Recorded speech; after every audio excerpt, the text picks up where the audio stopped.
Le feu de Noura. Il était une fois, dans un monde de verre, d'acier et de vapeur, un peuple nommé Kaoumurta.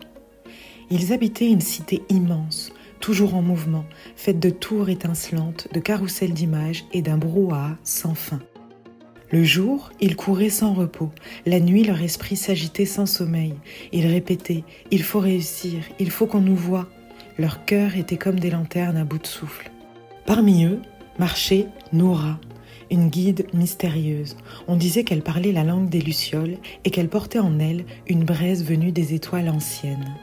Elle portait un manteau tissé de brume et quand elle passait, les écrans se taisaient, laissant place à une lumière douce, pleine de bénédictions. Le peuple émerveillé recevait à son contact des miracles, mais Noura ne se les attribuait jamais. Avec humilité, elle leur rappelait que cette offrande venait de plus grand qu'elle, une force invisible et bienveillante et pourtant présente en chacun d'eux.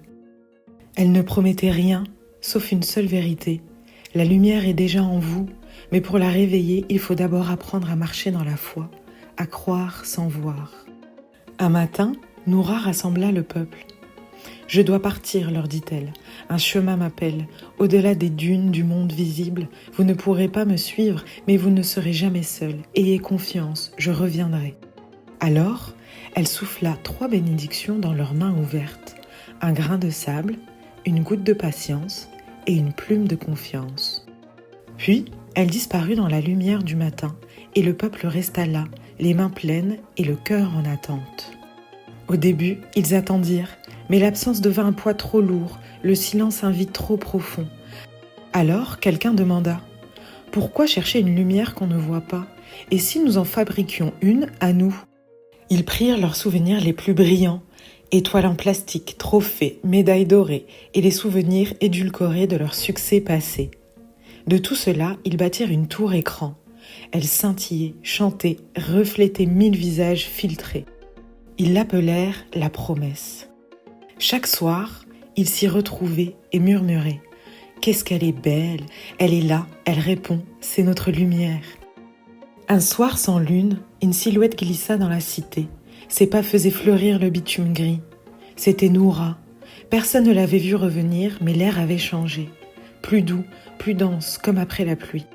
Elle s'approcha de la tour, posa ses doigts sur l'écran lumineux et dit « Votre lumière est belle, mais elle est vide. » La tour clignota, puis s'éteignit.